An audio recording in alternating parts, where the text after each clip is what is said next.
bonsoir à tous. C'est avec un grand plaisir que l'œuvre à nu fait sa rentrée ce soir. Vous l'avez tous reconnu. Avec nous, c'est Beate Bauer. Elle nous accompagnera toute cette soirée. Bonsoir Beate. Bonsoir.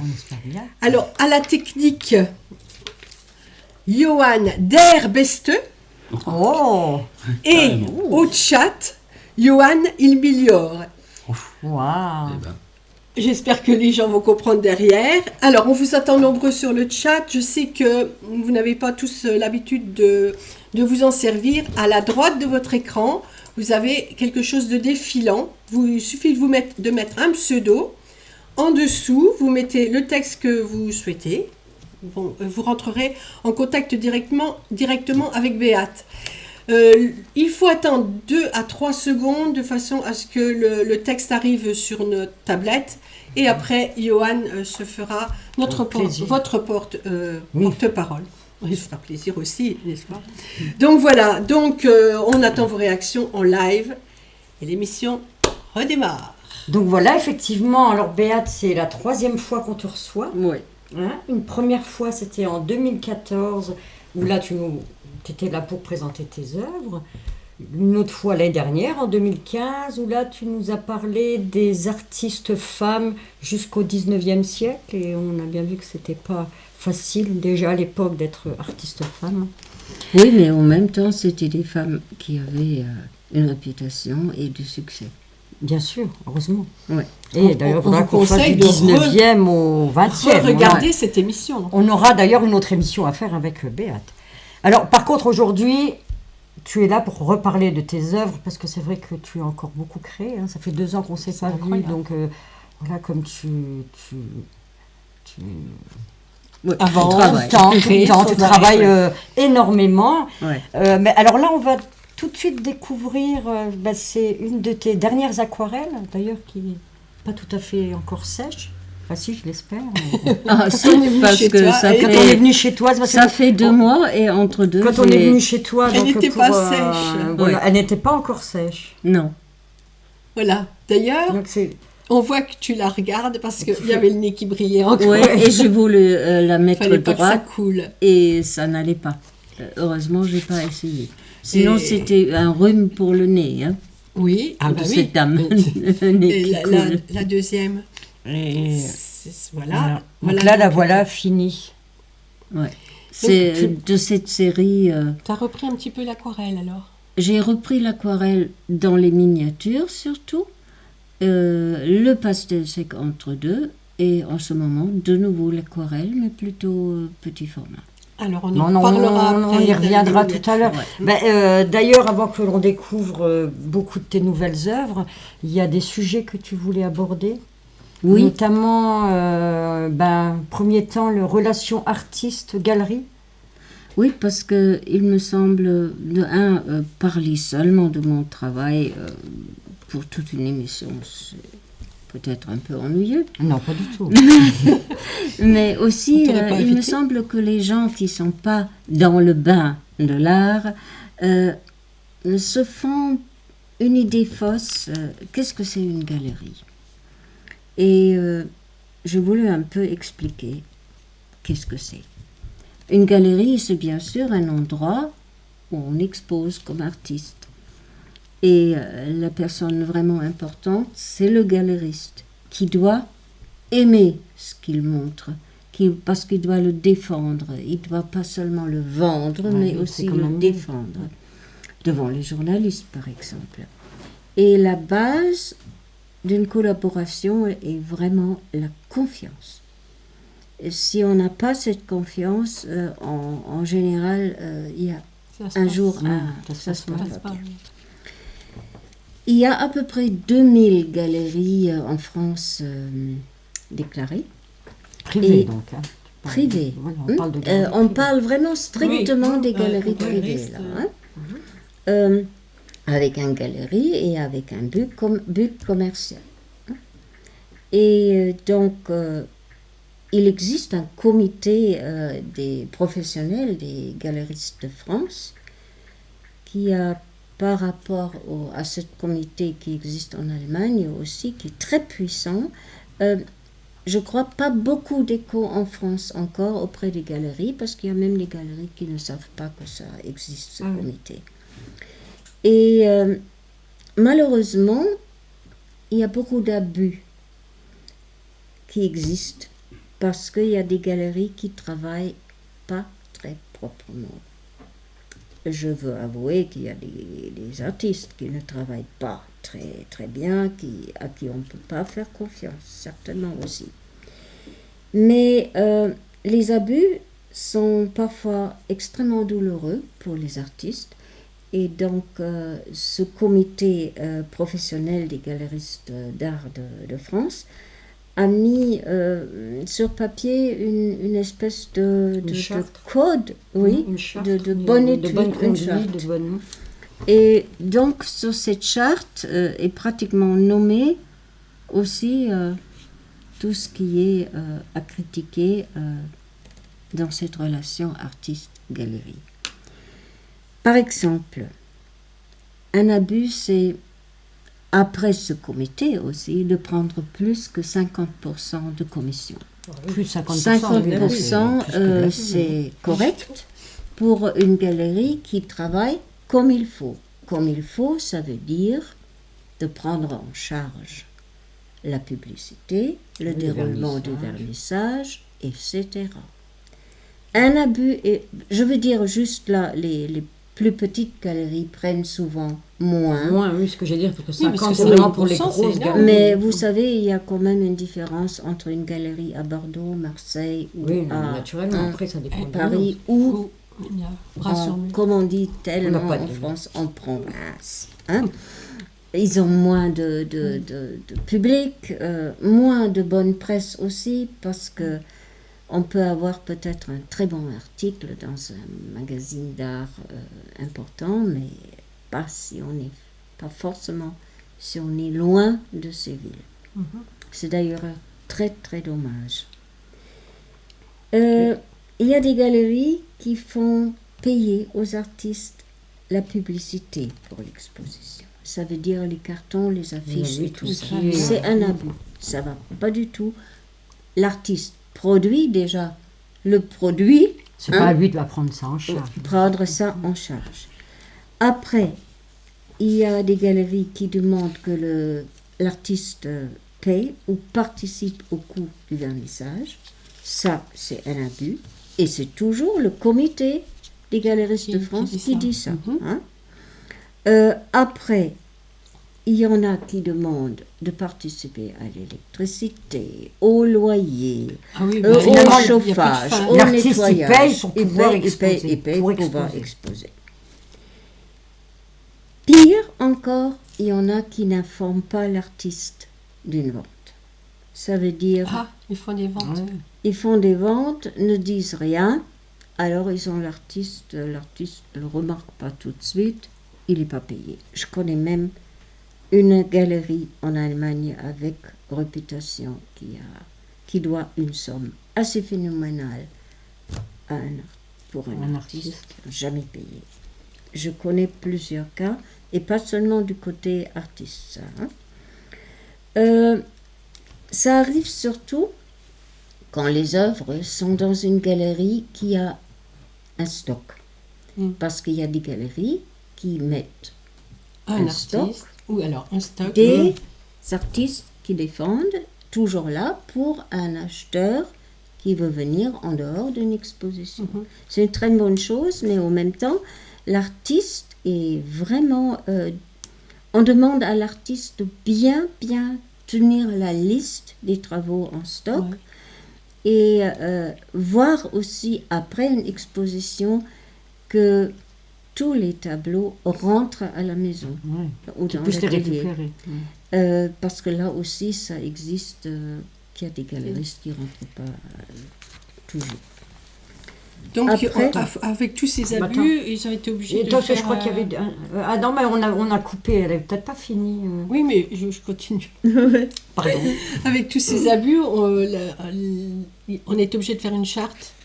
Avec tout, non, je ne crois pas que c'est une obligation, mais c'est peut-être un appel à l'ordre aussi. Voilà. Est-ce que ce n'est pas les galeristes qui elles travaillent correctement qui ont voulu faire ça. Justement, rappeler à l'ordre, voilà, et, certaines galeries qui abusent. Ouais. Et on doit dire, très souvent, les grandes galeries travaillent très correctement. Et ça, un artiste a absolument besoin. Bah oui, de sécurité, quoi. Oui, je crois qu'il y avait du chat, non Johan? Oui, il y avait du chat. Il y a Jean-Luc qui s'est connecté dès le départ. Ah, bonjour Jean-Luc. Qui nous dit ouais, ça commence. Jamais 304. Comme ils disent chez Peugeot, on va pas faire de débat, c'est pas grave. Ça veut dire qu'il a envie de revenir, je pense. Oui, c'est un appel, ça. Et puis qu'il me demande comment je fais, voilà. C'est bien, Jean-Luc. Nous avons entendu l'appel. Je voulais dire, il y a aussi des espaces qui s'appellent galeries et qui ne sont pas des galeries. Ce sont des espaces à louer. Et c'était la mode beaucoup en Belgique. Oui. Et là, pauvre artiste, il paye une location, parfois 10 000 € pour quelques semaines. Et fait toute la pub, et il fait le vernissage, la pub, et l'accrochage, tout quoi. L'accrochage, tout, et il... Enfin, et aussi présent. Bon, dans ce cas, il vaut mieux faire chez toi. Voilà, en sachant que certains artistes n'ont peut-être... Est-ce qu'ils ont le choix? Je crois parfois c'est vraiment quand on n'a vraiment plus rien pour exposer des frais. Moi j'aurais une question.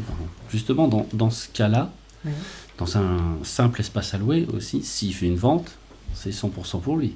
Ah bah oui. Oui, mais tu entends les sommes que j'ai nommées, 10 000 €. Faut déjà les récupérer. Oui, c'est sûr, oui, je suis d'accord. Bon, après, généralement... Est-ce qu'on a le droit de vendre chez soi? Je ne sais pas. Mais ça dépend, si ton atelier. Ça dépend du contrat qu'on a avec une galerie. Oui. Si c'est un contrat d'exclusivité. Oui, parce que voilà, tu peux avoir l'exclusivité ou tu n'as pas le droit de vendre ailleurs que la galerie. Mais à ce moment-là, la galerie prend 70%. Oui. Mais ça peut être pour l'artiste la solution pour sa vie. Oui, aussi. Si c'est une galerie qui travaille superbement, oui. Mais ça existe de moins en moins. C'est un risque pour la galerie. Alors, tant que nous sommes dans... discute encore. Ah, il y a encore un chat. C'est toujours Jean-Luc qui dit. Jean-Luc, il se rattrape, il dit bonjour les copines. Ah, bah quand même, on l'attendait. Et qui rajoute une galerie correcte remplira un bordereau de dépôt des œuvres. Oui, correct. Oui, parce que lui, c'est très bien, Jean-Luc, parce que je pense qu'on va faire un petit peu de pub avec ta galerie Jean Ferrat, et je pense qu'elle est très correcte. Oui. Mais après, c'est peut-être... Et j'ai parlé des abus là, mais ça ne veut pas dire... Voilà. Et je pense qu'il ne faut pas aussi mélanger la galerie, le galeriste et les galeries qui sont associatives, où là, par contre... c'est complètement différent. Alors, tant qu'on est dans les galeries, toi, tu voulais aussi nous parler de la FRAC. Je sais que c'est un sujet qui te met aussi un petit peu en colère, et tu as des choses à dire. C'est le FRAC. Le FRAC, par exemple. On va dire ce que ça veut dire. Oui, c'est le fonds. C'est le fonds régional de l'art contemporain. Et là, le problème commence déjà. Parce que ça, on va, le FRAC de Marseille, je crois. C'était PACA. PACA, pour la région Provence-Côte d'Azur. Oui. Et le problème, c'est déjà l'art contemporain. Parce que l'art contemporain veut dire quelque chose en français très spécial et dans l'international autre chose. Et c'est un peu difficile, il faut toujours dire de quel art on parle. L'art contemporain en France veut dire tout ce qui est conceptuel, installation, vidéo, cet art-là. Tandis que internationalement, l'art contemporain veut dire tout art, tous les arts, tout ce qui s'est fait à partir des années 1960 à peu près. Là, c'est un problème, ça change tout. Si je parle là maintenant pour les FRAC de l'art contemporain, c'est dans un sens français. Donc uniquement les installations, les comme tu as dit, les vidéos, tout ce qui est conceptuel.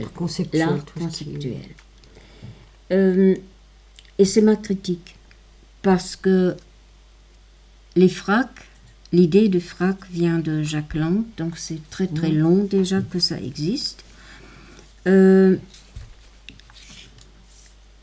Après, un parti pris. Ils ont un parti pris pour cet art contemporain conceptuel et négligent tous les autres arts. Tous les autres œuvres d'art en France ne sont pas soutenues par l'État. Je trouve ça scandaleux parce que on ne peut pas dire que tous ces arts traditionnels, comme la peinture, la sculpture, le dessin, le graphisme, c'est du passé. Non, ça se fait encore. Et l'art conceptuel ou l'art des installations, ça peut être magnifique quand c'est bien fait. Pour le concept, je dirais peut-être un peu autre chose. Mais de se concentrer que sur ça, c'est trop peu. Et ce n'est pas digne d'un État. Et ainsi, moi, je dis carrément que l'État français a une politique de l'art d'État. L'art d'État avec des artistes d'État, et c'est une poignée qui a la plus grosse partie du gâteau des subventions. Et les autres sont mis de côté, snobés, par une idée de modernité. Et les FRAC dépendent du DAP, du département de l'art plastique au ministère de la Culture. Les gens qui sont recrutés pour les postes sont recrutés dans un certain milieu branché. Il n'a même pas fallu avoir une formation de l'historien d'art ou d'autres. C'était un certain esprit qui a connu entre eux, qui a suffi. Famille, Voilà. Et ça, je pense, c'est vraiment triste parce qu'il y a beaucoup de courants d'art en France aussi qui valent quelque chose. Ainsi, ces artistes sont mis de côté. Il y en a qui ont trouvé une grande réputation à l'étranger, par exemple Rébérol. Et heureusement, existent des collectionneurs privés qui entendent l'art sur un autre oreille et ils prennent des gens comme ça. Mais l'État ne devrait pas faire cette distinction. On a une autre photo. Alors déjà, vous avez vu le bâtiment, hein, donc ça coûte déjà énormément d'argent, alors que ça devrait aller aux artistes. Enfin, je pense. Je n'ai pas pensé, mais je le fais quand même. Et on a une autre photo. Ça, c'est le frac de Metz. Ça, c'est de Metz, oui. Qui fait d'ailleurs très peu. Personne ne connaît. Oui. Il faut dire, ils sont pas très. Les fracs ne rayonnent pas toujours, hein, et coûtent beaucoup de l'argent. Oui. Et c'est un peu gênant aussi. Hein. D'ailleurs, il y a eu un article. Enfin bon, on parle des fracs, mais d'Artention, il y a eu un article. Attention, c'est un magazine. Un magazine d'art et qui s'était aussi attaqué violemment. Qui s'était offusqué. Offusqué, hein, un article. Je sais pas trop le numéro, mais. Je sais plus, mais bon, voilà, il s'était aussi. Attention, c'était un peu. Donc tout ça pour dire que. Il n'y a pas que toi. Il n'y a pas que toi, voilà, Artention. Mais je voulais signaler quand même qu'il y a eu un très bel article sur toi aussi dans Artention. Ah oui, donc voilà, ils peuvent aussi. Vous pouvez retrouver Béate dans un des articles d'Artention. Mais il faut dire aussi que c'est vraiment même triste pour la France, quelque part. Mais oui. Si dans les collections de l'État, il y a une partie. C'est réservé à une certaine. Oui, pour après. Hein? Alors, Béate, il y avait un troisième sujet que tu souhaitais aborder, qui est aussi vraiment pesant, c'est la censure. Oui, j'étais très étonnée qu'on parle entre artistes que la censure existe. de nouveau un peu plus, un On peu le sent bien énormément. plus. On Oui. le sent. Oui, La censure arrive de plus en plus. oui. Alors, Et- on va... Pardon, je te coupe la parole. Non, non, non. Je disais, on va repartir un petit peu en arrière avec Marie Morel. Tu vas expliquer qu'est-ce qu'elle a, pourquoi elle a Oui. été censurée. Ouais. On va voir la photo. C'est numéro juste un 5. petit exemple avec l'argument que c'est un affront contre le bon goût de montrer tellement la sexualité ou l'érotisme ou comme on veut toujours dire. Mais il me semble que vous avez montré des choses pareilles et personne ne s'est pas heurté. Pas encore. Euh, D'ailleurs, je te coupe 2 minutes, on ça n'a me pas fait eu- penser un petit peu au tableau Mais c'est ce qu'elle de dit. Karine. Oui, c'est de ça Voilà, je veux parler. c'est ça, tu parlais Ouais. d'elle. Et pourquoi Dans le fond, on ne sait pas trop, mais ça a fait énormément de bruit parce que c'est à Aubagne. C'était une exposition qui se déroule à l'époque déjà pour la 13e année. Et personne n'a jamais rien dit contre les choses exposées. Et là, pour ces travaux-là, les responsables ont même pris le soin de mettre des panneaux devant Faut pas qu'on voie. avec un petit avertissement aux parents. Et ça a heurté Mais ça quand même. devient Mais ça a affolant, heurté là la mairie. Et la mairie a tout simplement dit soit vous le montrez, soit il n'y a Oui. pas de subvention. Ah bah oui. Pour le non, catalogue, c'est oui. très simple. Oui. Alors, il y avait des missions et tout ça. Mais ce n'est pas tout. Il y avait aussi autre chose ailleurs où on a parlé d'un affront parce que c'était trop violent. C'était une machine à naissance ça me vient plus de qui, de des mains, que c'est trop violent et que c'était une machine qui montre une femme qui accouche avec beaucoup de sang autour et elle tient un bébé, elle crie.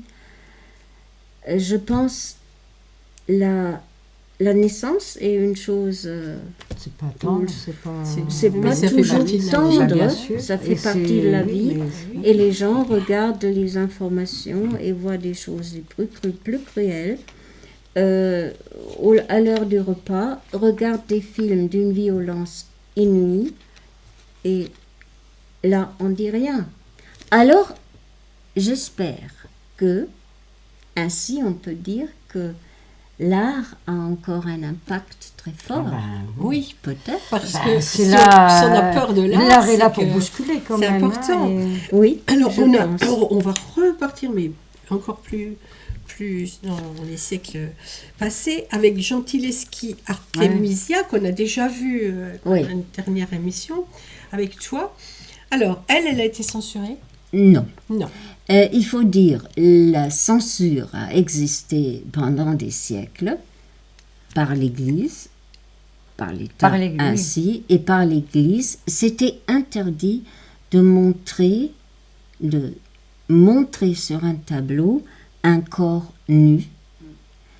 Et pendant la Renaissance, les artistes se penchaient beaucoup sur le dessin et sur le dessin du nu. Il y en a même des très grands artistes qui ont disséqué. Derrière les portes fermées, il y avait des cadavres et pas oui. seulement des oiseaux. Pour mieux Parce voir. qu'ils voulaient savoir qu'est-ce que c'est ce corps humain. Ils voulaient montrer le dedans dehors aussi. Mm. Et ainsi, les artistes sont toujours très rusés, ont trouvé un moyen de contourner cette interdiction, tout simplement en prenant des thèmes bibliques ou de la mythologie. Oui, donc, Comme si ça après représentait, Lucas oui. Cranach, aussi les trois grâces. Oui. On ne peut pas les montrer habillés, les trois grâces, Bah c'est oui. pas possible. Ce serait Et plus vous les pouvez trois me grâces. croire, les commandes, même des évêques et des princes, Ah bah, oui, c'était... on était très gourmands de ces tableaux. C'était chez Lucas Cranach un atelier avec beaucoup des employés, hein, parce que c'était une fabrication à la chaîne Voilà. de ces tableaux. Alors on va continuer, ce coup-ci, c'est toi Oui, qui va être qui va nous cette faire histoire. un dessin. Oui, parce que cette histoire de censure est vraiment grave. Elle vient souvent d'ailleurs pas par des autorités de l'État, mais par des associations intégristes, hein, il faut bien le dire. À Washington, le musée de Washington voulait monter une exposition de nus de femmes. Et voilà, ils ont fait des affiches. Je ne sais pas quelle grande peinture était montrée sur ces affiches avec le buste d'une femme nue. Là, on va le passer à l'écran, ce que tu viens de Voilà. Alors, une Attends, si tu peux association. rapprocher. Voilà, une femme nue, simplement. Alors, il y avait des associations qui sont allées même devant les tribunaux et, gain de cause, ces affiches sont un affront, surtout pour les enfants qui passent bien sûr devant des affiches de cinéma, mais ici, ça a vraiment dérangé. Alors, quoi faire? Pour un musée, d'avoir déjà fait une campagne En plus, les affiches étaient faites. faites, déjà. collées déjà partout. Ils ont trouvé une superbe astuce. Ils ont collé des petites étoiles sur les seins, comme ça, en Ah, c'est autocollant, charmant. ce qui a fait que le nu était encore bien plus érotique. Mais on avait le droit. On avait le droit. Surprenant. Voilà. À main levée, hein. Superbe. Le papier, il est transparent aussi. Là, ça devient du puritanisme aussi. Ah oui, oui. Et à Voilà. ce musée, c'est arrivé déjà pour la deuxième ou troisième fois que l'affiche était a fait scandale. Enfin, scandale chez certaines personnes. Alors, On a toujours Jean-Luc. Ah. Ah Discours très intéressant de Béate. Le débat pourrait durer des heures. Oui, malheureusement, voilà, il va On va la falloir couper. qu'on- On va la censurer. On va la censurer. Donc ça, c'est un chat qu'il a envoyé déjà au moment où on parlait des fracs. Et là, il rajoute, c'est vrai, Béate, être artiste aujourd'hui est un combat et surtout ne rien attendre de l'État, c'est une triste évidence. Pourtant, on ne regarde, on ne louche pas côté État, mais c'est triste qu'il y en a, ils sont partout, partout, partout, Et toujours les mêmes. toujours les mêmes. Alors, J'ai voulu ajouter quelque chose par rapport à l'art. Je pense l'art doit déranger. Ça ne doit pas seulement conforter dans des pensées ou reconforter des sentiments. L'art n'est pas une décoration au-dessus du canapé d'un salon. Et René Char dit qui vient au monde pour ne rien troubler ne mérite ni égard ni patience. Je pense l'artiste a vraiment un rôle là. Il dérange même quand il fait des très belles choses, parce que la beauté aussi nous laisse pas que tranquilles. Très bien. Hein. c'est bien, oui, bah, tu vois, on t'écouterait pendant des heures, Béat. Oh, On est obligé d'avancer. Voilà. Alors justement, là, tu parles de la difficulté des artistes maintenant, hein, pour exposer tout ça, mais le fait d'être une femme, est-ce qu'une femme a beaucoup moins... C'est beaucoup plus difficile d'être une artiste femme? Actuellement. parce Actuellement, qu'on a hein, déjà je parlé, parle... Je dirais, on voit beaucoup de femmes dans les galeries maintenant. hein. Oui, c'est vrai. indéniable. Donc ça- hein. Oui. Mais est-ce que c'est plus difficile? Je pense dans les achats, et je crois j'ai vu une statistique, les femmes sont encore sous-présentées dans les achats publics. En Allemagne, ils font partie, leur partie est seulement 30% à peu près, hein, pour les achats publics, les acquisitions publiques. Mais dans les galeries, les femmes sont. n'oublions pas, au XIXe siècle, au XXe siècle, circulaient encore des avis de scientifiques qui disaient « C'est impossible que dans un corps de femme se développe l'utérus et le cerveau au même temps, vu que chaque femme a un utérus, donc pas tout faire, non plus. elle ne peut pas Voilà. avoir de cerveau. Non, mais on comprend C'est bien. simple. Oui, mais c'était un homme qui disait ça. Oui. Bon, la chance pour une femme, je pense, elle est là aujourd'hui. Une femme doit plus se battre parce qu'elle est une femme. Je connais bien un artiste, un galériste réputé, grande galerie, qui n'aime pas les artistes femmes. D'ailleurs, ça m'a coûté un contrat que sa femme a prévu pour moi. Sinon, oui, moi-même, moi j'avais donc cette petite histoire avec cette galerie. Ça a fait très mal, parce que c'est une galerie que j'aimais beaucoup. Sinon, oui, une fois, une histoire avec quelqu'un qui avait beaucoup d'influence. J'étais toute jeune, j'avais 26-27 ans, et cet homme était le directeur d'une galerie communale de la ville, avec grande réputation, la galerie, et ma foi, il m'a montré dans des expositions de groupe déjà, un peu partout, autour du lac de Constance, en Suisse, en Allemagne, en Autriche.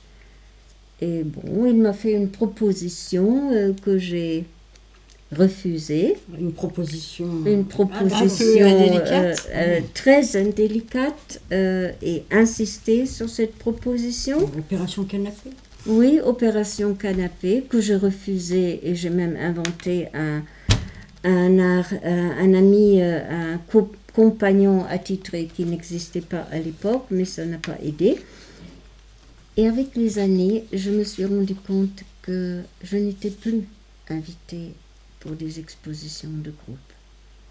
Et croyez-moi, 40 ans plus tard, je me suis rendu compte que ça m'a fait beaucoup de tort, énormément de tort, par rapport à une relation que j'ai pu avoir avec un autre galeriste, dont j'ai parlé, qu'il est le grand copain, et ce n'était pas le cas. Voilà. Oui, comme toi. Mais ça, c'est tout. Donc, oui. puisqu'on est justement en train de parler de toi, Ouais. voilà, moi je voulais te poser une question par rapport à ta maladie. Ouais. Parce que bon, les gens qui ne t'ont encore pas vu, voilà, tu es atteinte d'une certaine maladie. Et est-ce que ça a été un frein dans ce que tu as envie de faire, dans ta création? Est-ce que quand j'ai commencé de faire mes études, ma polio, qui était d'origine très très grave, j'avais fait des progrès énormes. Comme ça, les études, pour moi, c'était relativement facile. Je dis toujours relativement parce qu'on doit énormément s'investir comme handicapé. Mais je dois dire maintenant oui. J'ai des problèmes au niveau motricité. De nouveau, semble-t-il, la polio frappe à retardement. Et j'ai des moments où je peux presque pas marcher, mais malheureusement, mes bras n'ont plus de force, ne veulent plus tellement suivre mes mouvements. Ça fait que je travaille seulement à plat et plus du tout la peinture à l'huile. Donc ça, tu es obligé d'abandonner. Oui, mais en ce moment, ça devient pas seulement un peu difficile à supporter psychiquement, parce que je suis quelqu'un qui tient d'être indépendante. Et comment?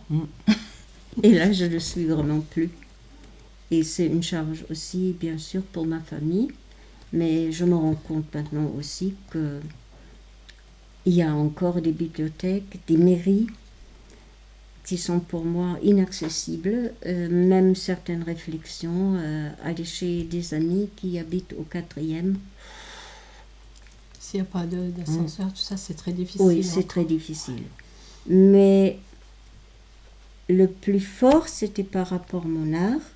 J'ai même maintenant besoin d'une aide parfois dans l'atelier pour certaines choses techniques. Et on est à la recherche d'où ça vient. C'est un problème neurologique et on doit le trouver parce que je dois savoir si je dois changer beaucoup de choses dans ma vie ou si c'est seulement passager. On espère. Voilà. Oui, ça On peut espère. expliquer. Bon, Oui. En attendant, tu travailles quand produis. même beaucoup, tu produis énormément, oui, hein, oui. malgré Oui. tout ça. Bon, c'est vrai que tu as dû laisser la peinture à Oui. l'huile, mais par contre, sur d'autres choses. Oui, je travaille sur papier maintenant et il y a même quelqu'un très, très important qui a dit, quelque part on peut dire grâce à cette nouvelle atteinte de maladie. T'as trouvé j'ai trouvé autre chose. l'aquarelle Grâce, oui. et le pastel Oui. sec, c'est vrai que je n'ai pas pratiqué avant. Alors justement, nous, on a découvert quelque chose en venant chez toi, alors que quand même, on te suit énormément. Depuis Oui. un Mais petit on a moment. découvert un thème que tu es en route. Il est déjà beaucoup, beaucoup développé. Pardon. C'est une technique qui est mixte.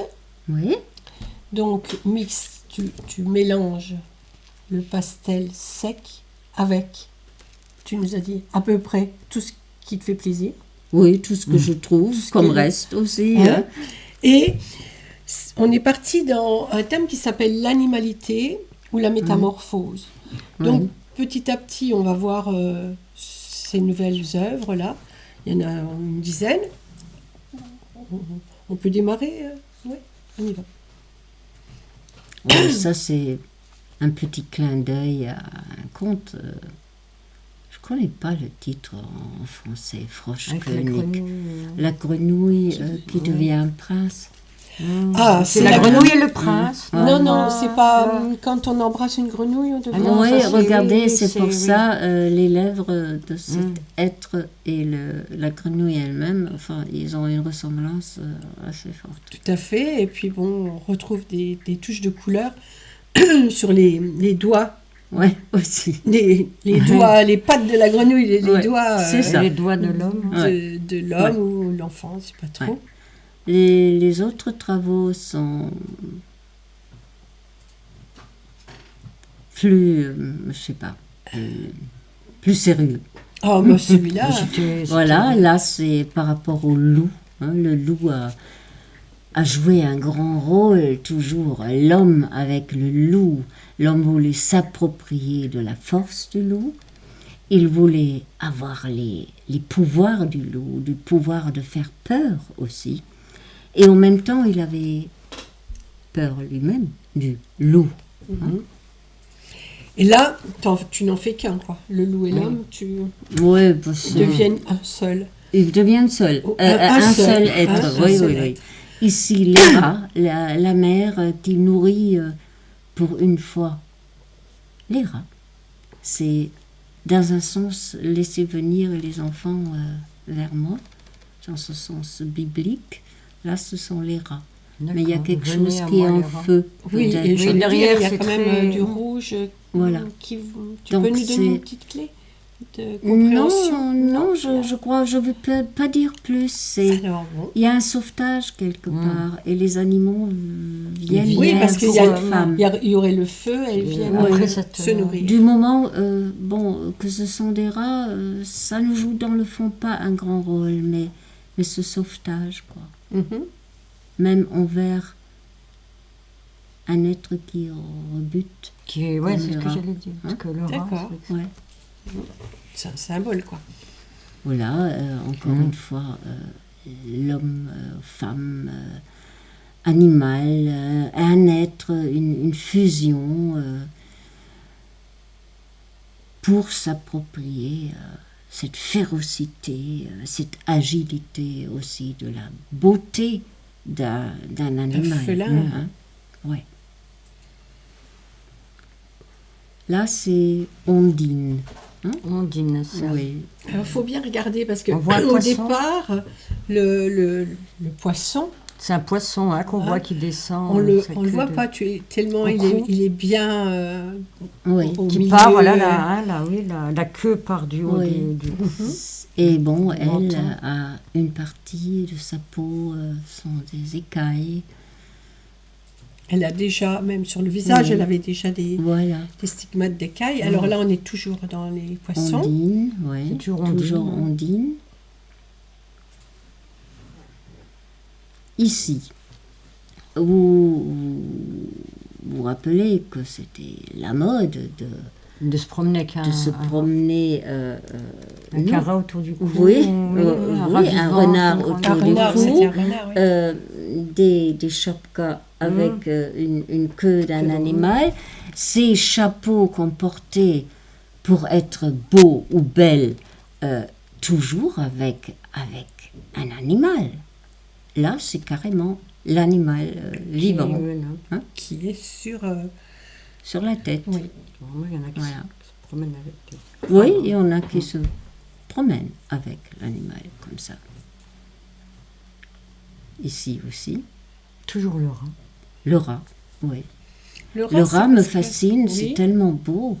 C'est tellement beau, ses petites pattes et les yeux.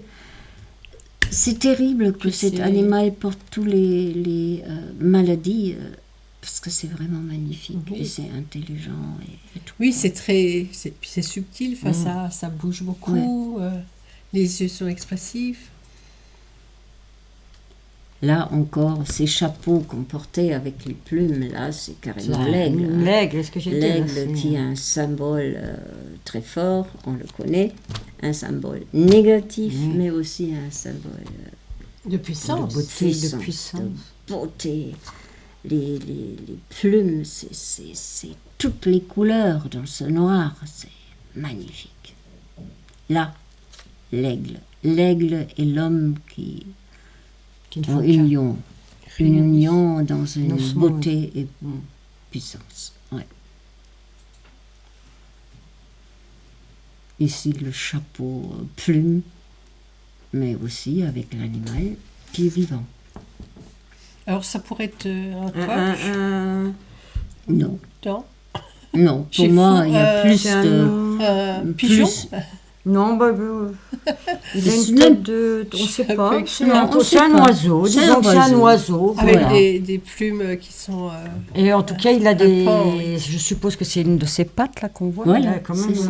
donc Ouais. c'est un rapace quelque part. C'est un voilà. rapace, et est-ce que c'est pas lui qui prend le pouvoir sur Bah, l'homme? là, l'homme. si, quand même. Voilà. hein.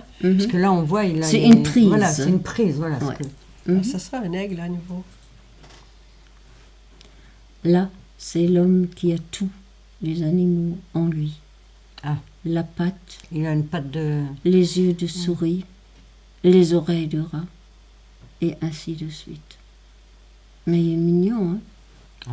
Et oui. Bah oui. Mais bon, Il a- voilà. Là, encore une fois, un animal qui a une union avec un être, ça veut dire, on peut dire pratiquement ici, l'œil de l'animal et Il est l'œil devenu là, de oui. là, du Ça personnage. fait une osmose, là. Oui, Ouais. c'est ça. Là, c'est le côté que j'ai voulu montrer aussi. Il y a des gens qui existent, qui veulent jouir de la soumission d'un animal.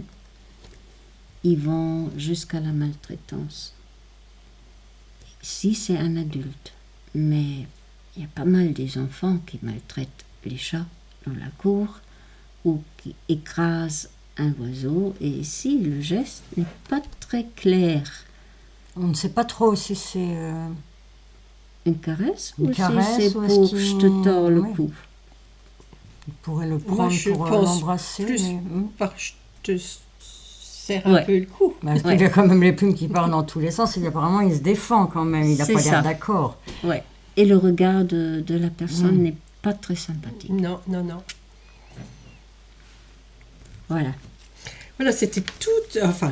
Non, on a pris une partie. C'est une donc, petite partie. c'est pour montrer Oui. combien tu es productive. Mais pour moi, entre c'est guillemets. pas encore tout à fait ce que je veux. Hein. Je travaille là-dessus, je Tu veux vas trouver... T'es, je vais vers. t'es dans la quelque recherche. chose. T'es Je vais sur dans le la chemin, recherche. alors. Ouais. Mhm. Alors, on va continuer avec les miniatures. Alors, pour montrer les miniatures, La que c'est- photo numéro 21, elle va déjà montrer. on va déjà montrer le triptyque. Voilà. Donc voilà, donc on voit quand même, là, il y a donc la main de Béate, hein, pour montrer un petit peu vraiment la grandeur. C'est vraiment une La miniature. grandeur. La oui. référence, oui. D'ailleurs, j'en ai une là, si on veut. Moi, je peux le montrer avec. Non, mais là, bah, Non, tiens, on va à la bien se caméra. rendre compte, voilà. Non, mais on en profite, on l'a en vrai. Hein. Ouais. Ah oui, mais alors. Ah, on voit à travers parce que c'est il est vert, vert. donc j'ai pas choisi la bonne couleur. Mais bon, c'est pas grave, on a Oui, mais des on a photos. quand même- Voilà, on va Voilà, passer c'est des photos. là. C'était juste pour montrer, voilà, Ouais.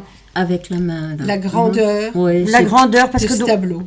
et donc, on a fait des miniatures, vraiment pour voir le détail, parce que c'est vraiment impressionnant. Vous voyez, c'est vraiment tout petit. Et donc, on est allé zoomer et faire des photos de détail pour bien montrer Ouais. ce que ça donne. Je travaille avec l'aquarelle, avec un pastel sec, bien sûr, on ne peut pas, non. un si petit format. C'est parfois là 3 sur 4 cm. J'aime beaucoup varier les formats. On voit quand même. Hein, Et- Là, c'est un détail. Là, c'est des détails. Mais C'était c'est déjà petit, tellement quoi, petit voilà. que bon, les agrandissants deviennent un petit peu flous. Mais c'était pour montrer quand même les variances La- de la- couleurs. Bon, enfin, nous, ça nous a scotché. Hein. Oui, c'est riche aussi. C'est Même très riche en petit. détails. Pourtant, Ouais. c'est tout petit. Est-ce que tu as, on ne peut pas parler de secret, mais comment tu peux mettre dans Autant un si de- petit voilà. format tant d'expressions Non, que- non, voilà. il n'y a pas de secret. Je Non, je travaille pense pas, comme mais- toujours. Ça veut dire, Donc là, chez moi, il n'y a rien de préparé. Je commence un travail. Je n'ai pas un plan dans la tête. c'est Et c'est l'intuition. toujours intuition. Je ne sais pas. Oui, mais quand même. peut-être. Bon, la dernière fois, je me rappelle qu'une fois, tu avais dit, des fois, c'est un accident. C'est des fois un accident qui fait que, mais je travaille en principe toujours entre le hasard et une réflexion. C'est un permanent dialogue. Parce que là, si on regarde la bouche, là, il y a C'est incroyable. c'est là, incroyable, les nuances. Ouais. Sur 3 cm sur 3, et encore. Parce que même si Ouais. on voit au-dessus de la bouche, là, ce bleu... Ouais. Faut pas t'appeler. C'est, Je m'excuse, je viens de m'approcher du micro. J'ai dû vous exploser Là, les tu as oreilles. mangé le micro. ouais. J'ai mangé le micro, désolée. Non, il n'y a pas de secret, ça vient. Comme tout chez moi, ça vient, c'est là. J'ai d'ailleurs tellement de tableaux encore à faire. J'ai même pas le temps de faire tout ce que j'aimerais faire. Ah oui, parce que là, ce soir, on est chez toi, donc déjà, il y a un petit panel. Nous sommes dans ton atelier. Hein. de tout ce que tu, Ouais.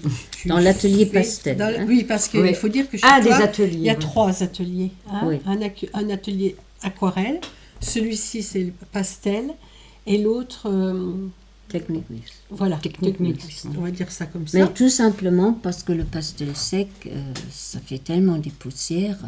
Ce serait Ouais. terrible Puis d'être dans tout le se même mélangerait, atelier puis tout se pour mélangerait, l'aquarelle Qui- qui... ça abîmerait les aquarelles. Ouais, hein. ouais, ouais. Oui, oui.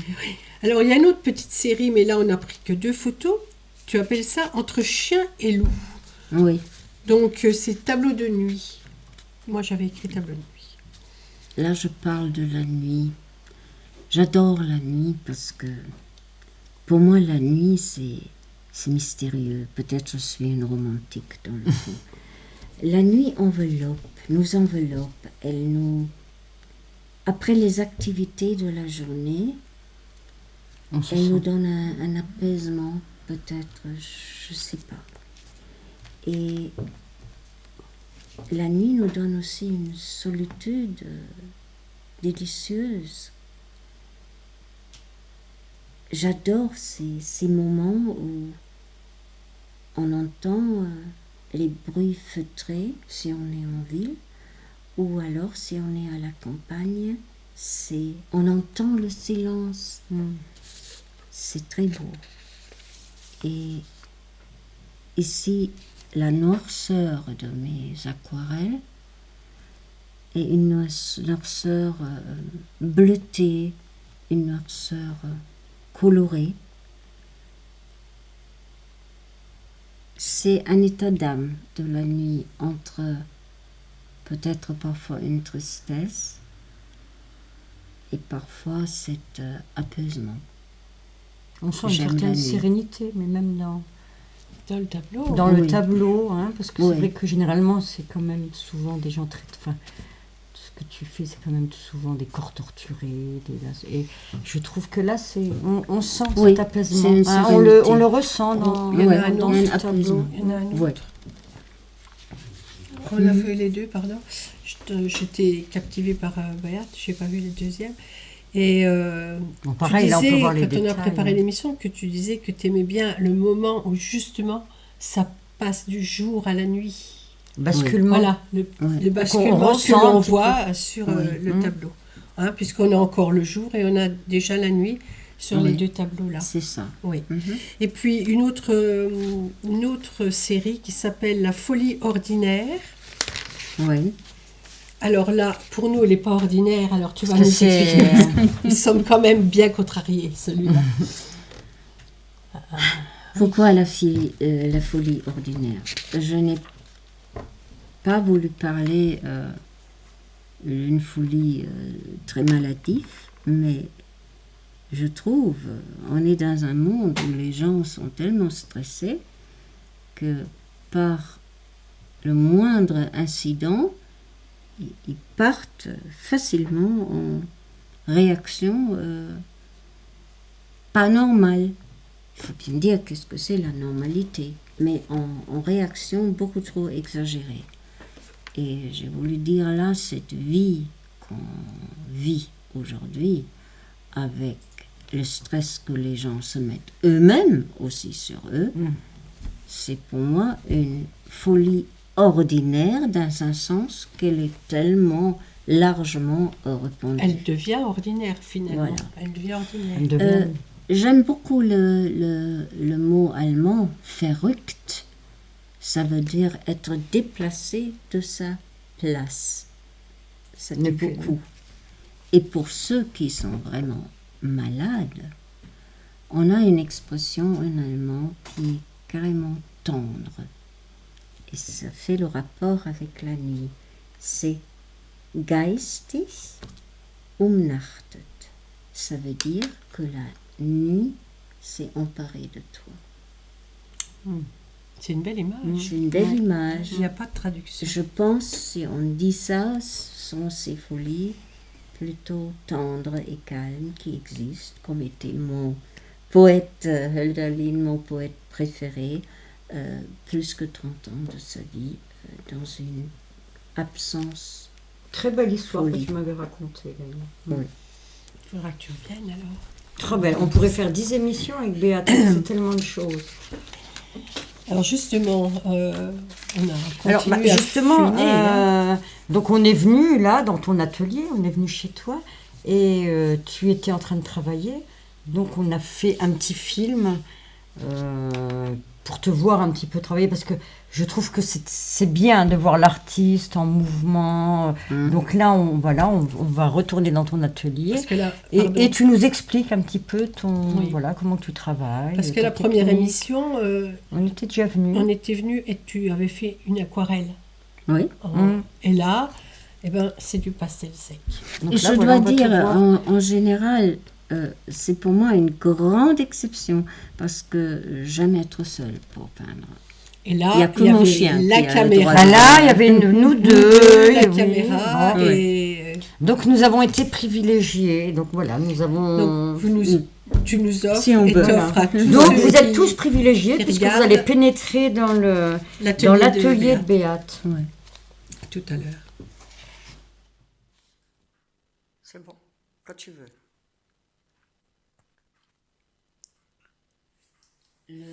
pastel sec, on travaille sur un papier, soit assez spécial, soit abrasif ou velours. Moi, je préfère le velours. L'abrasif me prend vraiment beaucoup trop la matière au premier trait.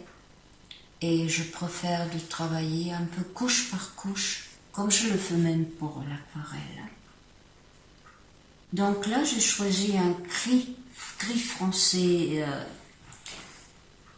J'ai le choix entre plusieurs couleurs et je préfère une couleur profonde, même si après je travaille les lumières, parce que le fond foncé donne une couleur plus profonde.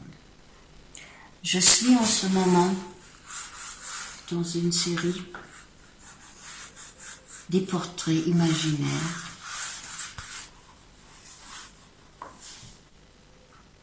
qui sont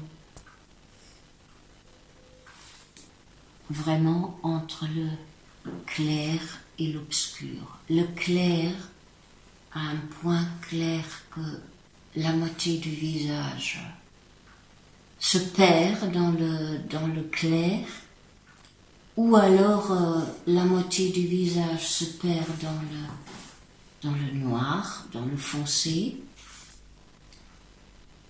ou alors les deux en même temps.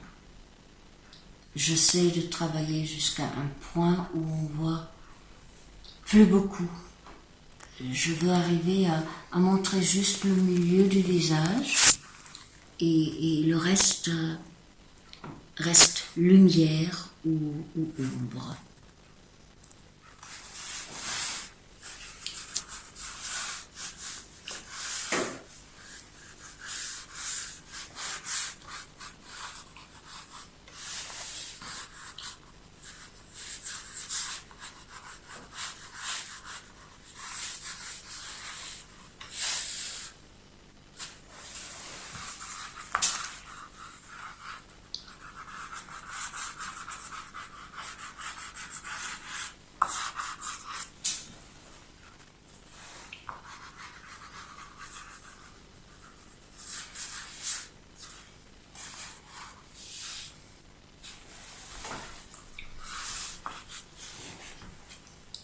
Là, vraiment sans réfléchir, vraiment, j'ai pratiquement déjà décidé quel côté va être sombre.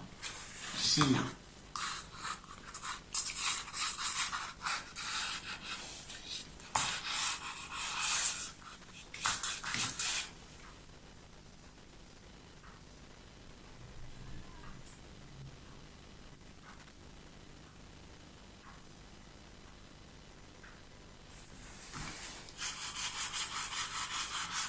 Après les premiers traits qui déterminent à peu près le visage, à peu près je dis, mais quand même, on ne peut pas vraiment corriger parce que sinon ça revient toujours. Le pastel aussi est une technique où la correction n'est pas très possible. Je ne pouvais pas travailler en blanc, par exemple, là-dessus, ou en jaune, sans que ça devienne une couleur sale.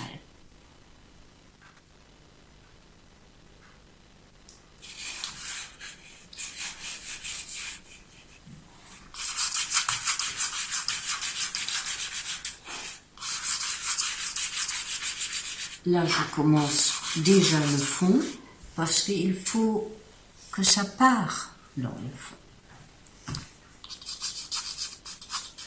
Donc aussi un peu là. Mais à peine.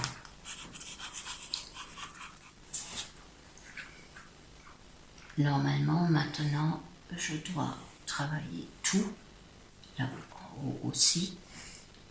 Et pour moi, qui regarde ce visage, c'est terriblement dérangeant qu'il n'y a pas de regard. Alors je vais vite me dépêcher de lui donner un regard. J'ai horreur des portraits qui n'ont pas un regard, ou des œuvres où on coupe la tête, des corps. C'est pour ça que je n'aime pas l'origine du monde, parce qu'on ne voit pas la tête, c'est tout.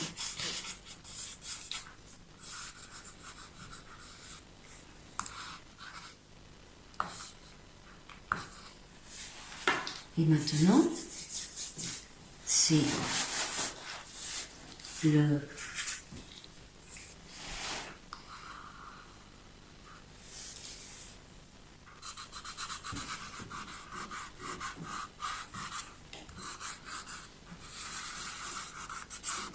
ça c'est le travail du pastel, ça veut dire moi j'étale après la poudre, parce que c'est vraiment une poudre, on le voit bien, hein. Il y a à peine des lions dedans.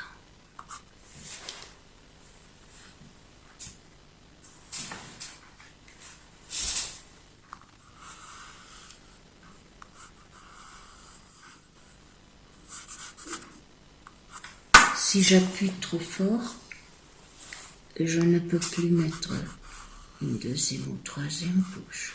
Donc je dois aller vraiment doucement.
Je ne veux pas une pâleur maladive.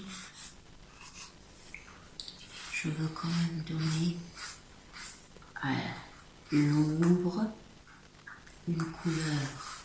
L'ombre n'est pas noire dans ce cas.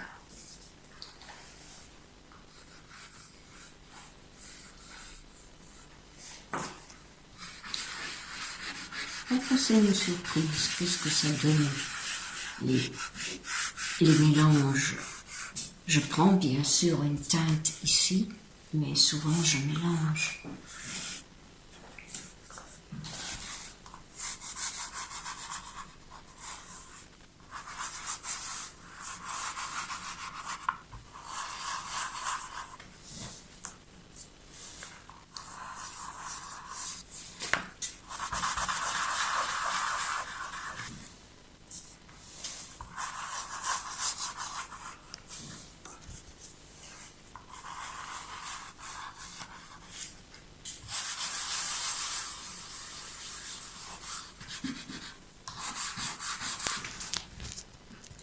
Là, on voit bien que ce mélange.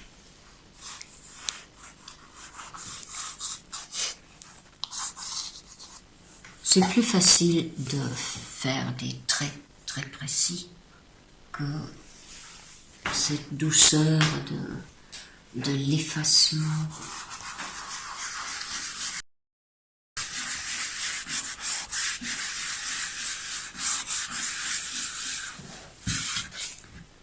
Et par contre, il faut faire attention quand on a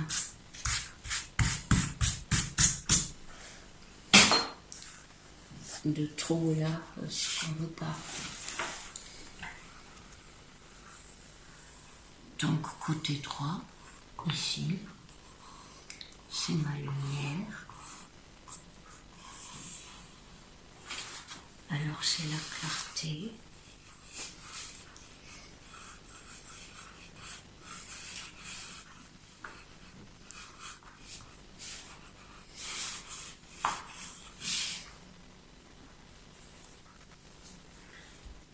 Et là, pour la longueur de notre tournage, je ne peux pas aller beaucoup plus loin parce que là, un vrai et long travail commence. Remplir toute cette feuille avec des traits qu'on estompe petit à petit. Comme ça, un travail est commencé et le résultat, on peut voir là-bas, limite peut-être. Il y a par contre la lumière et au milieu du visage et à droite à gauche ça part dans l'ombre. La lumière est là et ça part dans l'ombre.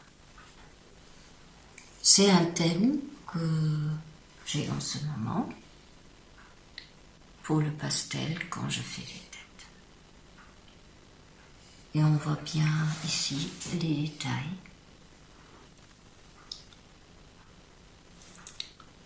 Et là où la lumière s'efface doucement et devient ombre. Et sur le travail que j'ai commencé là, je laisse certainement pas que ce gris. Je vais mélanger, comme j'ai commencé avec un vert bleu, avec un pétrole, pour dire une expression plutôt qui vient de la mode, ça va être un gris bleuté.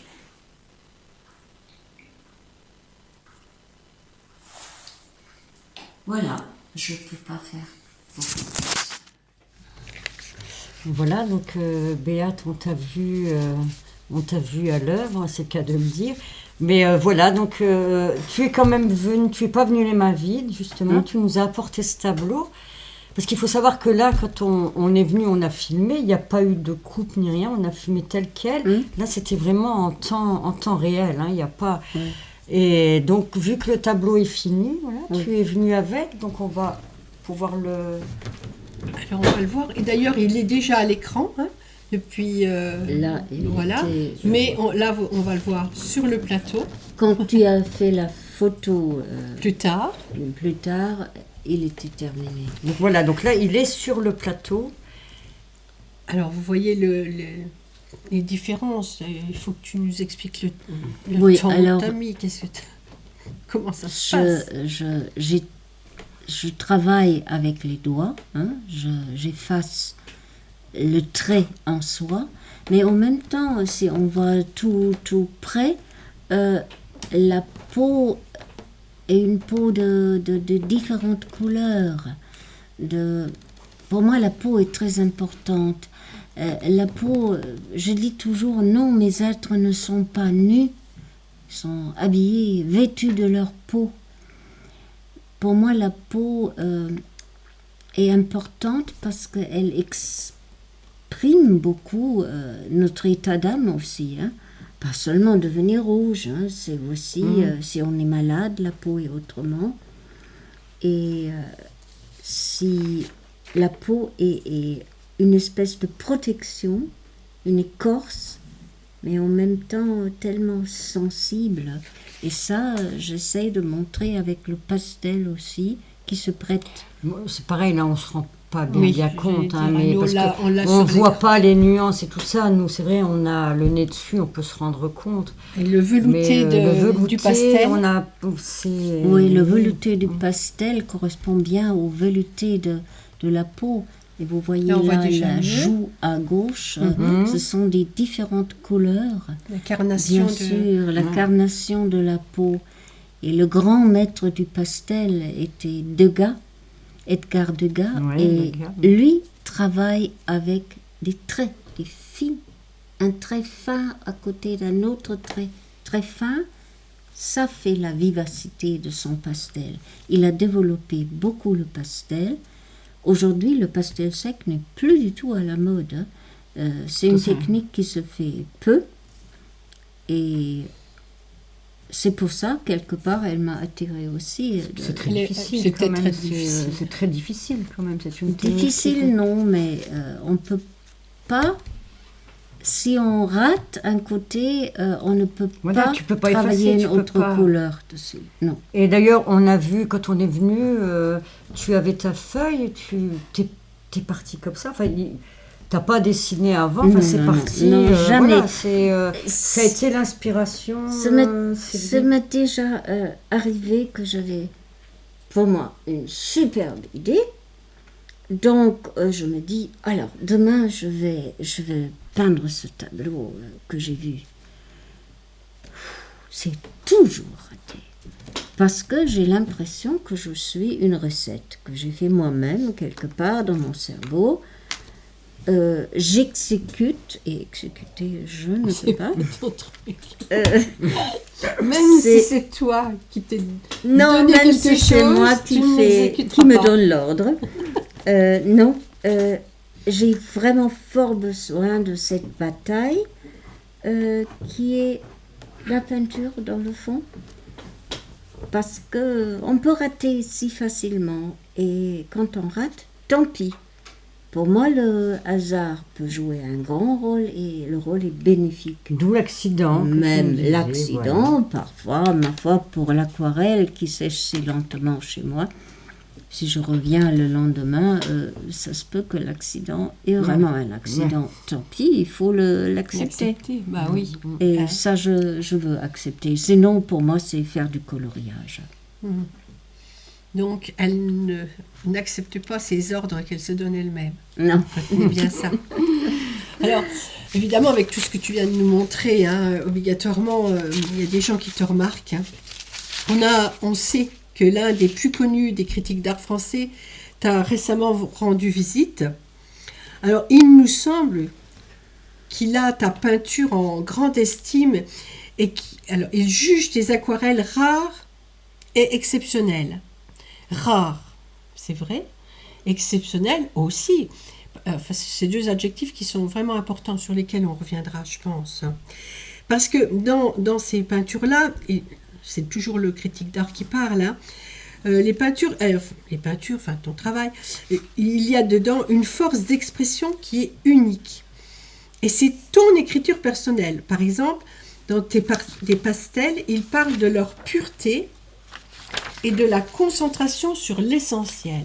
Donc on voit bien justement dans le pastel qu'on vient de voir ce que tu fais, au moment où tu le fais. Et maintenant, le tableau qu'on a, on voit bien cette concentration sur l'essentiel dont tu nous as parlé. C'était la peau, là, que tu voulais vraiment. Mais dans toutes tes œuvres, on retrouve cette pureté, cette envie de bien nous montrer ce qu'est cette enveloppe charnelle en fait, mais dans tous ces états. Alors, je vais reprendre les paroles du critique, parce qu'il parle mieux que moi. Il dit que, oui, dans toute ton œuvre, c'est cette concentration sur l'essentiel qui l'a beaucoup frappé. Dans toutes ces années, ces 50 ans de peinture que j'ai derrière moi, mon but était aller vers l'essentiel, d'oublier des fioritures, des choses qui rendent un tableau plus facile, d'être trop bavarde avec un tableau, de raconter trop. Je ne veux pas faire une peinture qui raconte un roman. Pour moi, ce sont des moments qui concentrent des choses essentielles d'un personnage. Je ne les invente pas, pourtant ce sont des personnages inventés. Mais je les observe, les gens. Et je cherche le suc, l'essence, l'essentiel. Donc, une photographie peut montrer un instant, cet instant d'une personne. Moi, j'essaie de montrer toute sa vie quelque part. Et l'essentiel, aller vers une pureté, vraiment, oui. Je veux laisser de côté tout ce qui est inutile sur un tableau. Donc il t'a bien cerné, ce critique d'art. Je pense que oui. Et est-ce qu'on pourrait te demander dans quelle mesure cette visite, parce que c'est quand même lui qui a choisi de venir te voir, et l'estime qu'il te porte, qu'est-ce que ça apporte pour toi et pour ta peinture? Pour moi, d'abord, un grand bonheur. Déjà, j'imagine déjà, quand ce monsieur-là sonne à ta porte. Oui. Et après coup, cette satisfaction de dire, je suis arrivée à quelque chose. J'ai une qualité. Bien sûr, on a des moments, au moins moi, où j'ai des doutes. Quand je vois un très grand peintre que j'estime, que j'adore même, je rentre chez moi et dis, il faut encore arriver à plus, toujours à plus. Et là, on a une satisfaction quand on rencontre quelqu'un, quand on estime soi-même, on estime les écrits, les opinions, les artistes qu'il choisit.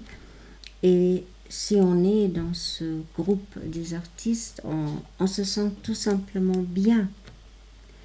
À la campagne, vivre à la campagne est un choix, pas toujours facile, parce qu'on rencontre si peu des gens de métier. Hein? Donc, son entourage qui est habitué au travail, qui dit « Ah oui, c'est bien ce que tu as fait là. » D'accord, mais de temps en temps, un avis vraiment, reconnaissance, vraiment important de quelqu'un professionnel, ça fait tout simplement énormément du bien. Ça enlève tes doutes et certaines craintes. Non, je ne crois pas que ça enlève. Non, c'est pour un certain temps. Mais après, peut-être ils vont revenir. Là, je suis quand même portée un peu par cette visite, par cette estime. Peut-être ça reste, peut-être non. Je ne sais pas. Mais si j'ai un moment où ça ne marche pas si bien dans l'atelier, les doutes reviennent peut-être. Je ne sais pas. Oui, c'est sûr. Mais ça te donne une envie de faire encore. De toute façon, encore. C'est stimulant quand même. Oui, c'est très surtout stimulant. bon, et là quand même, c'est une très très belle critique qu'il a fait là. Oui. C'est des mots qui sont. Puis en plus, c'est bien ciblé. Alors, justement, en parlant de ta peinture comme ça, Béate, je voulais te demander, est-ce que tu penses qu'un certain public, bon, je dis pas tous, mais un certain public qui est quand même pas trop habitué à ce style de peinture, est-ce qu'il a beaucoup de mal et que c'est difficile pour lui d'appréhender tes œuvres? Oui, je crois. Et quelque part, j'ai dit tout à l'heure déjà, je crois qu'un artiste doit déranger. Je veux quelque part déranger. Je veux que les gens s'arrêtent et disent tiens. Et même s'ils ne sont pas d'accord avec ce qu'ils voient, quelque part, tant mieux, peut-être ils vont réfléchir. Je ne veux pas faire la décoration. Ça, de toute façon pas. Mais je pense qu'il y a des travaux chez moi qui sont un peu plus apaisés par rapport à il y a 30 ans, où c'était plus tourmenté. Je pense avoir avec une évolution de moi, comme personne aussi. Mais oui, les difficultés que des gens rencontrent avec ma peinture, je ne sais pas si j'ai raconté cette histoire déjà d'un couple de collectionneurs en Alsace. Il y a un petit bout de temps de ça.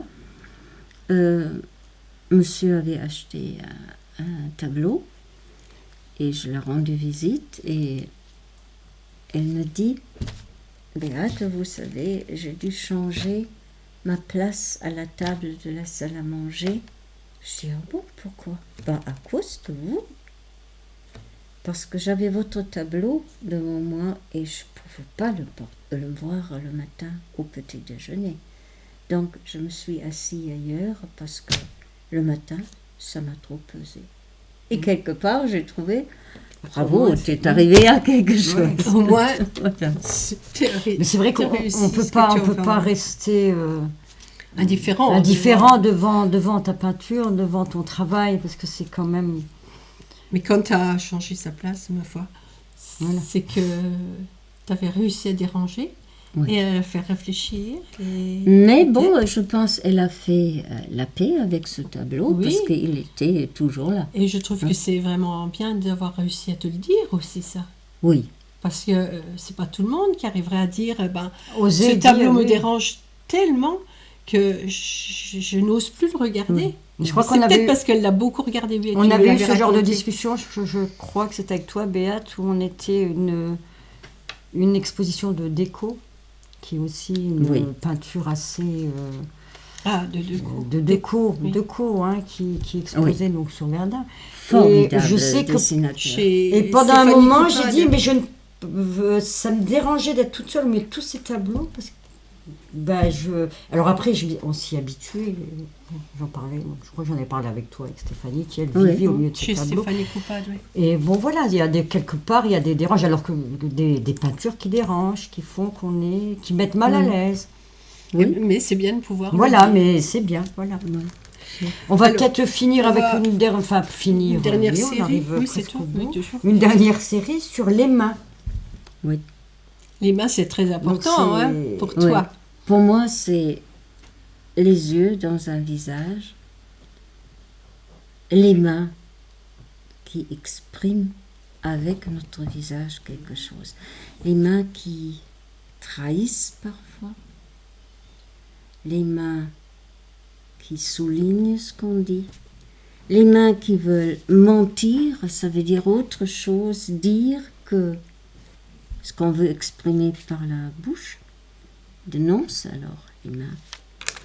Et ce sont aussi les mains qui donnent, les mains qui caressent, les mains qui étranglent, les mains qui commettent un crime peut-être. Les mains, c'est important. Qui caressent aussi. Oui, je l'ai dit, les mains qui caressent aussi. On va peut-être pas terminer par un crime. Celle-ci, ça souligne. Celle-là, elle semble plus caressée. Oui, caressante. Je dis ce que je vois, mais peut-être que c'est plus pas... apaisé. Oui, il y a plus... Je crois qu'on en a encore une.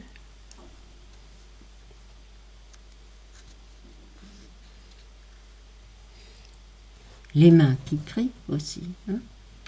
Les mains qui prient de Albrecht Dürer. Magnifique main.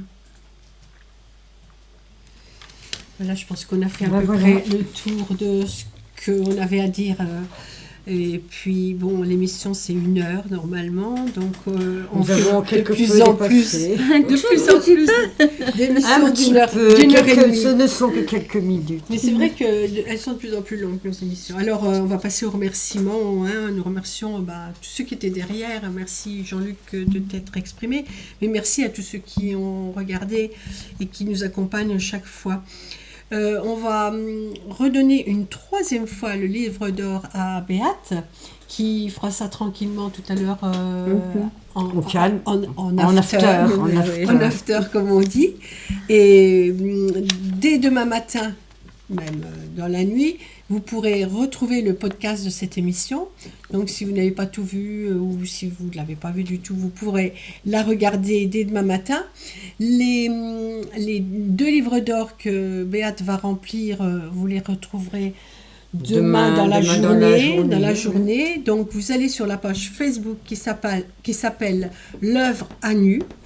Donc vous commencez à la connaître, surtout essayez de la faire connaître, parce qu'on a de plus en plus d'artistes maintenant, on a notre 35e émission.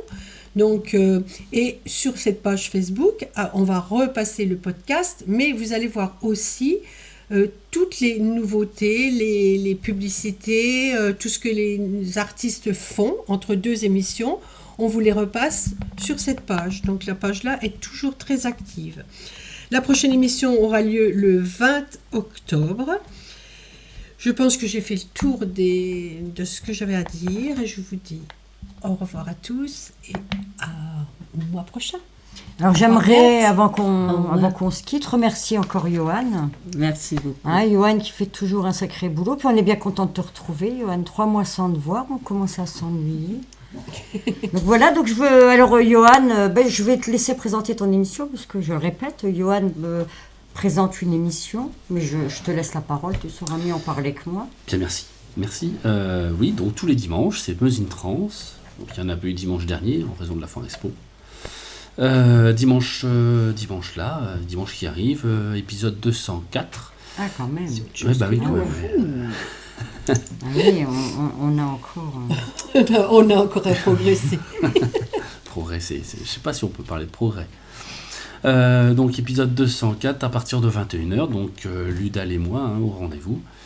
Moi je sais même plus ce que je fais un best-of, donc des titres que je présente dans le mag, et Ludal lui se consacre à une session à 100%, il s'appelle John Van Den Hoven.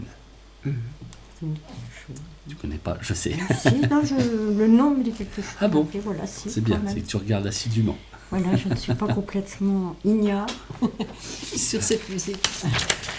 Voilà, on vous remercie bien. Ça commence à 9h, mais on ne sait jamais quand est-ce que ça finit. C'est plutôt vers minuit et demi. En général, voilà. Sur le papier, c'est minuit. Dimanche, ça se terminera finit rarement à minuit. Ça se terminera pas à minuit dimanche encore. Mais on va quand même pas se quitter sans repasser les œuvres de Béate. Donc, avant de dire au revoir à tout le monde, et on part avec un diaporama de tout ce que vous avez vu. Voilà, et d'autres qu'on n'a pas vu. J'ai pas vu de diaporama, moi. Il n'y a pas de diaporama? J'ai pas vu de diaporama sur la clé. Sur la clé? Il n'y est pas? En tout cas, je l'ai plus. Attends, si. Je vais regarder, mais on va regarder ça. Pas. Si on ne l'a pas, on promet qu'on le mettra dans la nuit. Mais on le mettra sur l'œuvre à nu et sur la page de Béate. Mais nous devrions la voir. Hein. Parce que nous avions vérifié. Écoute, j'ai beau chercher. Alors donc, on va le mettre dans la nuit dès ce soir. On va le passer. Et au moins, comme ça, les gens pourront en profiter, se le partager. Oui, il sera libre en fait, il ne sera pas collé à l'émission, mais c'est quand même dommage de terminer comme ça. Donc c'est de ma faute, c'est moi qui fais la clé. Non, mais bon, comme la clé elle arrive d'Italie, c'est pas... Oui, j'ai oublié de mettre le diaporama dessus et je suis vraiment navrée. Mais on vous promet, vous allez vous régaler dès que vous allez vous reconnecter sur Facebook. On va mettre le diaporama dès ce soir. Pas de problème. Alors bonsoir à tous, au revoir. Au revoir. Au revoir Béate et merci.